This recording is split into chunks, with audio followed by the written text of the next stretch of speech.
ભારતના ઉપરાષ્ટ્રપતિ જગદીપ ધનખડે કાર્યક્રમમાં પ્રજાસત્તાક વ્યવસ્થામાં અભિવ્યક્તિ અને વાદ વિવાદના મહત્વ પર પ્રકાશ પાડ્યો। જગદીપ ધનખડે જણાવ્યું કે અભિવ્યક્તિ અને સંવાદ એકબીજાના પૂરક છે અને લોકશાહીનું સાચું પોષણ ત્યારે જ થાય જ્યારે બંને સાથે ચાલે। તેમણે ઉમેર્યું કે આ અભિગમ ભારતની વૈદિક સંસ્કૃતિમાં અનંતવાદ તરીકે ઓળખાય છે, જે પ્રાચીન કાળથી લોકશાહી મૂલ્યોનો આધાર રહ્યો છે।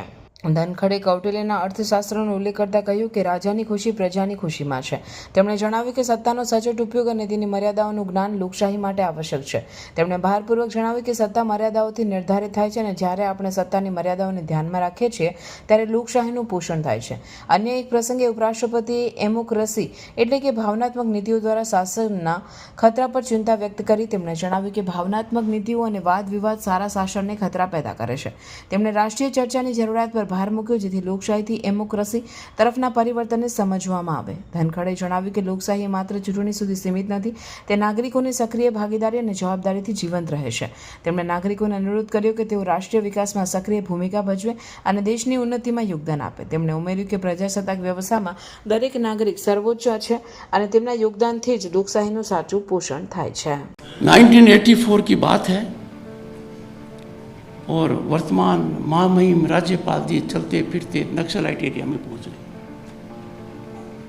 अब नक्सलाइट एरिया में पहुंच गए तो अपने संस्कारों को इन्होंने ध्यान में दिया और भारतीय संस्कृति के सबसे बड़ा सिद्धांत है अभिव्यक्ति और वाद विवाद।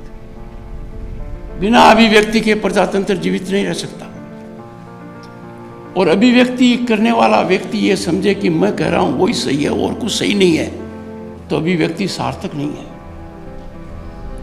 अभिव्यक्ति व्यक्त करने वाले व्यक्ति को हमेशा तत्पर रहना चाहिए कि दूसरे का मत सुनो। इसको कहते हैं वाद विवाद। और हमारे वैदिक व्यवस्था में कहा गया है इसको अनंतवाद।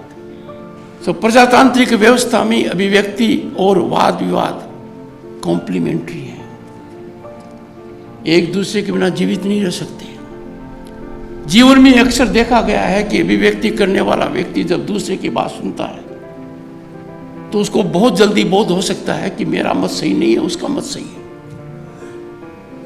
और यदि अगर हम अभिव्यक्ति और वाद विवाद, जिसको अनंतवाद कहते हैं, उससे दूर भटक जाएंगे तो अहम और अहंकार आएगा, जो प्रजातंत्र और व्यक्ति दोनों के लिए बहुत ही कष्टदायी होता है। इस सिद्धांत का पालन करने वाले और पुस्तक के लेखक आज के महामहिम राज्यपाल हरियाणा ने 1984 में नक्सलियों के सामने इसका प्रयोग कर डाला और इनसे वाद विवाद किया, उनसे चर्चा की। रिमार्केबल है, हिम्मत चाहिए। जब आप खतरे के सामने होते हो आपकी बोलती बंद होनी चाहिए थी, पर आपने ऐसा नहीं किया। आपने अपनी भावना व्यक्त की और किया।